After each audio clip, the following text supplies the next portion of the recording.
There is a power cable under the streets of Shanghai district in Shanghai, operating continuously since December 2021.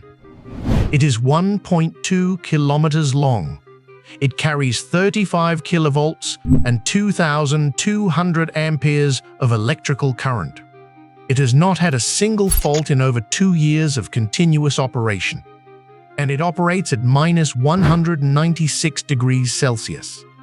The cable is made of yttrium-barium copper oxide, a ceramic compound that behaves in a way ordinary physics says should not be possible. Below -180 degrees Celsius, it loses all electrical resistance. Not most of it, all of it. Electrons pass through its crystal structure in correlated quantum pairs that transfer no energy to the atomic lattice. No resistance means no heat generated. No heat generated means no energy lost. The same current would generate kilowatts of waste heat in a copper cable. In this material, it generates zero. China has now commissioned 2 of these commercial demonstration lines, one in Shanghai and one in Shenzhen, both operating in real urban grids, carrying real power to real customers. No other country has commercial superconducting cables of this length and capacity. None operate in live urban grids today. The United States tested superconducting cables in Albany and New York. South Korea demonstrated a cable in Incheon. Japan ran an extended demonstration in Yokohama. None of these advanced to permanent commercial grid service. China's cables are not demonstration projects. They are operating infrastructure. The Shanghai line carries power to real customers under real load conditions. It has done so for over 2 years without interruption. By the end of this video, you will understand one thing clearly: how China solved the manufacturing problem that kept this material in laboratories for 30 years, and why the cost trajectory of superconducting tape may do to copper what lithium batteries did to lead acid. Here is the part nobody explains clearly. Every power grid on Earth operates under a physical tax that engineers call ohmic loss. When current flows through a conductor, electrons collide with the vibrating atoms of the crystal lattice. Each collision transfers kinetic energy from the electron to the lattice. The lattice vibrates more. The conductor heats up. That heat is energy generated at a power plant, transmitted through hundreds of kilometers of wire, converted into warmth nobody wanted. Globally, ohmic heating in transmission and distribution lines wastes between 5 and 10% of all electricity generated. At global electricity production scales, that waste represents hundreds of billions of dollars annually. For urban distribution systems, the losses are concentrated. Dense cities draw enormous currents through underground cables with limited physical space. The cables heat up. Hot cables have higher resistance than cool cables. Higher resistance means more loss. More loss means more heat. The cycle compounds. Upgrading conventional copper or aluminum cables in a dense city means digging up streets. It means installing larger diameter cables. Larger diameter cables require larger conduits. Larger conduits require more excavation. The subsurface is often packed with utilities, metro tunnels, and infrastructure. There is no room for larger copper cables. Shanghai and Shenzhen hit this wall. The grid cannot expand using conventional conductors. This is not a future problem. It is the constraint driving the Shanghai and Shenzhen projects today. The superconducting cable carries 10 times the current of a conventional cable of similar diameter. In the physical space occupied by one superconducting conduit, a conventional system would require 10 separate cable runs. 10 runs of excavation versus 1. The space constraint is the economic argument that conventional numbers miss. Here is the detail that changes the physics of electrical conduction. In a conventional metal conductor, electrons travel as individual particles. Each electron interacts independently with the atomic lattice. It scatters off impurities and thermally vibrating atoms. Each scattering event converts kinetic energy to heat. The resistance of the material is the macroscopic result of these microscopic scattering events. In yttrium, barium, copper oxide, the physics changes completely when the material is cooled below 93 Kelvin. 93 Kelvin is minus 180 degrees Celsius. Below this critical temperature, something unexpected happens. Electrons pair up. The pairing mechanism involves the crystal lattice itself. One electron distorts the lattice slightly as it passes through. That distortion creates a region of slightly higher positive charge density. A second electron, arriving slightly later, is attracted toward that region. The two electrons become quantum mechanically correlated. They form what physicists call a Cooper pair. Cooper pairs are fundamentally different from individual electrons. They obey the quantum statistics of bosons rather than fermions. This means all Cooper pairs in the material can occupy the same quantum state simultaneously. The entire population of conducting electrons moves as a single coherent quantum wave function. A wave function cannot scatter off individual impurities the way a particle does. It flows around them. The result is zero electrical resistance, not reduced resistance, not very low resistance, zero. The Shanghai cable runs at zero. Ohmic resistance, the yttrium-barium-copper oxide compound, achieves this at 93 Kelvin. That is cold, but achievable using liquid nitrogen. Liquid nitrogen boils at 77 Kelvin. It is cheap, non-toxic, and extracted directly from atmospheric air. Now here is where this gets genuinely significant for global power infrastructure. The critical temperature of 93 Kelvin is the key that makes commercial deployment possible. Earlier superconductors, discovered in the early 20th century, required cooling to near absolute zero. 4 Kelvin, achieved using liquid helium. Liquid helium is expensive, rare, and difficult to handle. A power cable requiring liquid helium cooling would cost more to cool than the electricity it saves. The physics was real. The economics were impossible. Yttrium-barium-copper oxide was discovered in 1987. It was part of a wave of high-temperature superconductor research. The discovery that a ceramic compound could superconduct at 93 Kelvin shocked the physics community. Liquid nitrogen is abundant, cheap, and much easier to handle than helium. The economics of cryogenic cooling became viable, but a different problem emerged immediately. Yttrium-barium-copper oxide is a ceramic. Ceramics are brittle. You cannot draw a ceramic into a wire the way you draw copper. Bend it, and it cracks. Crack it, and it loses superconductivity. A superconducting power cable needs to be flexible enough to spool, ship, and install through underground conduits. A brittle ceramic that cracks when bent is useless for this application. The solution, developed through 15 years of materials engineering, is the second-generation high-temperature superconducting tape, not a wire, a tape. The superconducting ceramic is deposited as a film, 1 micron thick on a flexible metallic substrate. 1 micron of brittle ceramic on a flexible metal backing bends without cracking. The tape is flexible enough to wind onto a spool, strong enough to handle installation forces, and superconducting at liquid nitrogen temperatures. Here is the manufacturing story that explains why China is deploying this while others are still demonstrating. Making a 1-micron film of yttrium-barium-copper oxide that is superconducting is not difficult. Making it superconducting continuously over a length of 1,000 meters without a single defect is extraordinarily difficult. A single microscopic crack or contamination spot in the film disrupts superconductivity at that location. The current crowds around the defect. Heat builds up. The local temperature rises above the critical temperature. Superconductivity collapses at that point.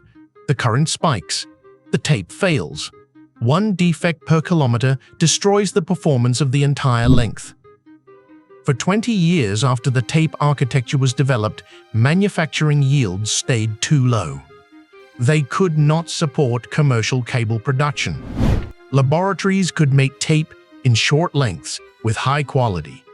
Scaling to kilometer-length continuous production was a different problem entirely. The manufacturing process uses ion beam-assisted deposition to create precisely aligned crystalline buffer layers on the metal substrate.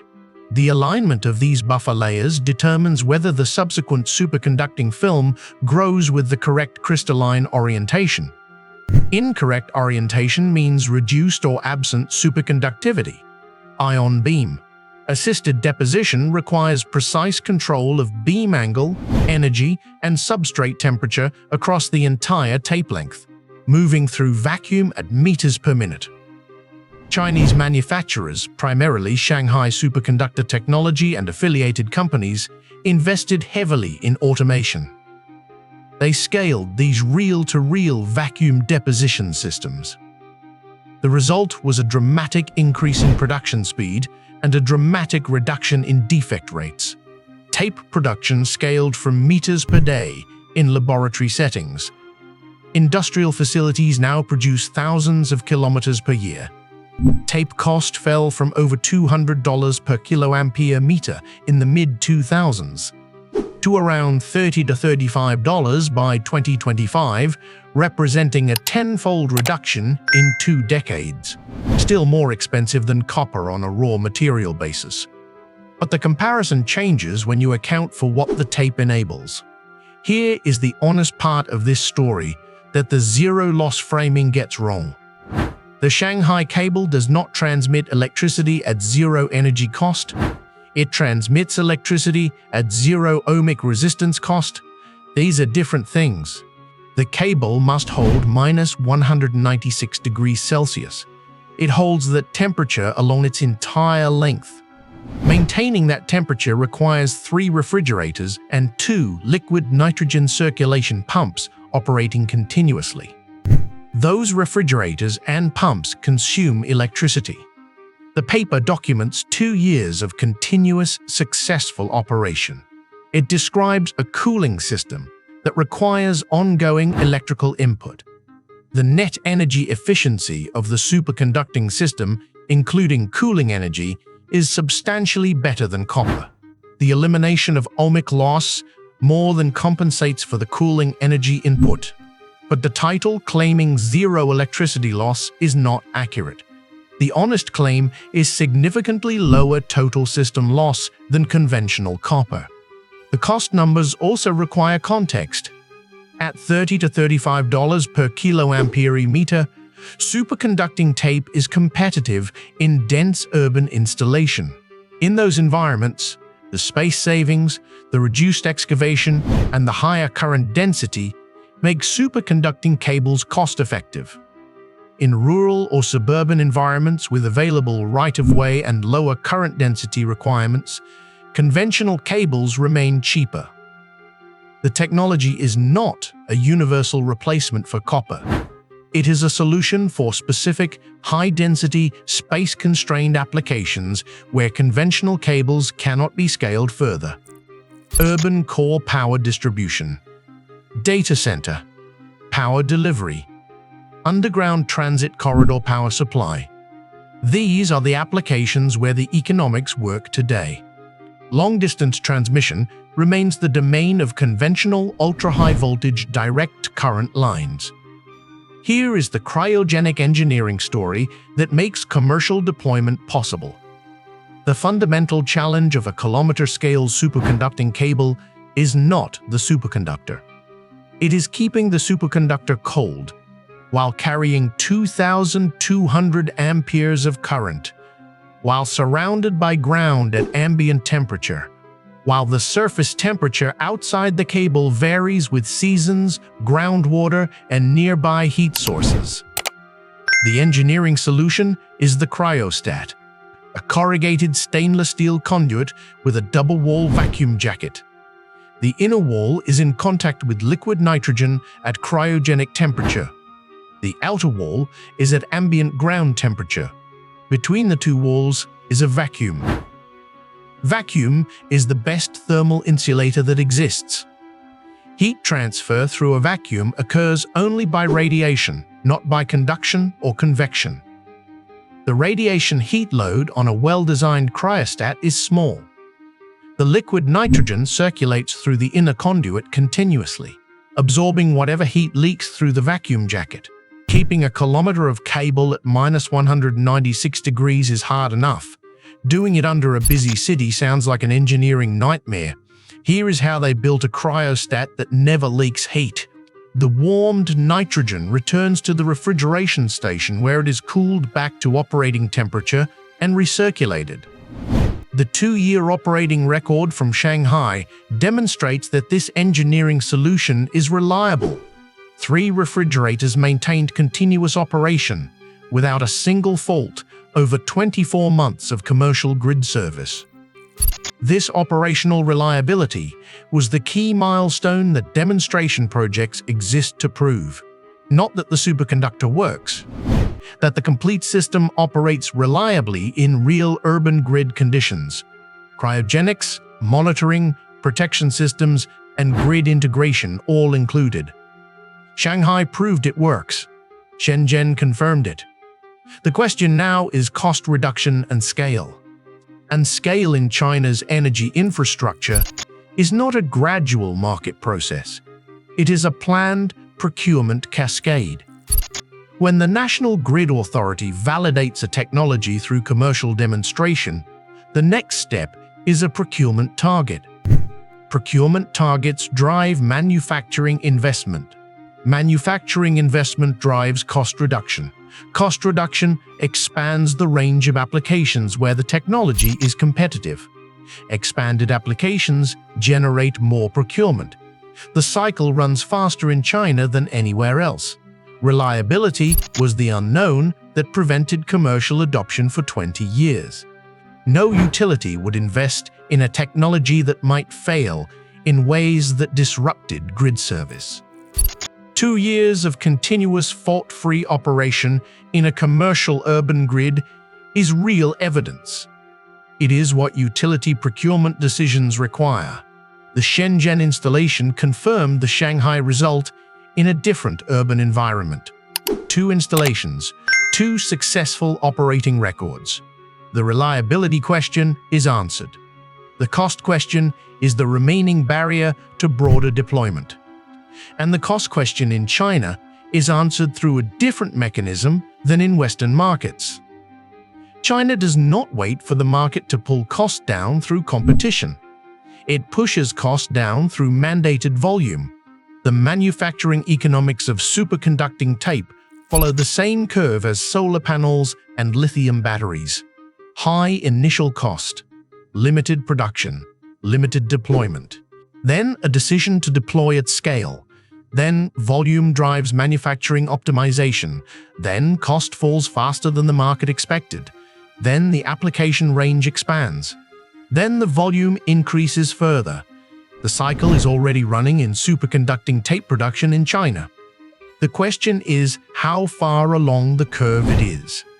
Here is the data center dimension that is accelerating deployment.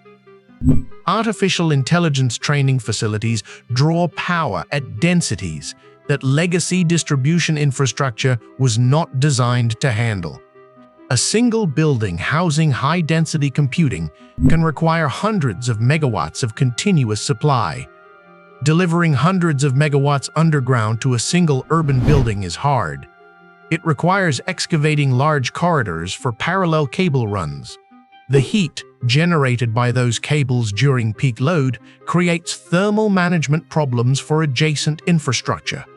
Water mains, telecommunications cables, and other utilities can be damaged by sustained heat from overloaded power cables. Superconducting cables solve both problems simultaneously. A single superconducting cable conduit can deliver the current that multiple conventional cables would require. The conduit generates no ohmic heat. Adjacent infrastructure is not thermally stressed. The underground corridor requirements are dramatically reduced. Chinese power utilities identified data center power delivery as a priority application for superconducting cables. Density and heat challenges are most severe there. The Shenzhen deployment targets exactly this use case. Shenzhen's technology districts have some of the highest power density requirements in China. The superconducting cable meets those requirements without excavating additional corridors through already congested subsurface infrastructure. This alignment between a technology's advantages and an urgent problem matters. It is what moves demonstrations toward commercial deployment. The demonstration proved reliability. The data center build-out is providing the demand signal that justifies scaling. Demand signals identified by China's National Grid Authority translate into procurement fast. No market-driven Western utility matches that pace. The State Grid Corporation of China does not wait for market prices to fall before deploying a technology. It deploys to create the volume that drives prices down. This is the flywheel that has worked in solar, batteries, electric vehicles, and high-speed rail. It is being applied to superconducting cables now. Here is what the Western power industry has gotten wrong. The United States, South Korea, Japan, and Germany have all conducted high-temperature superconducting cable demonstration projects. The Yokohama project in Japan provided extended in-grid demonstration data. American utilities, including Con Edison in New York, tested superconducting cables in underground urban grid applications. The technology has been known and demonstrated in multiple countries for over 2 decades. China has commercial installations operating. Western countries have demonstration data. The difference is not technical. It is economic and institutional. And institutional differences in infrastructure deployment have compounding consequences over decades. A technology deployed commercially in 2021 accumulates operational data and supply chain maturity. A technology still in demonstration in 2026 does not have that.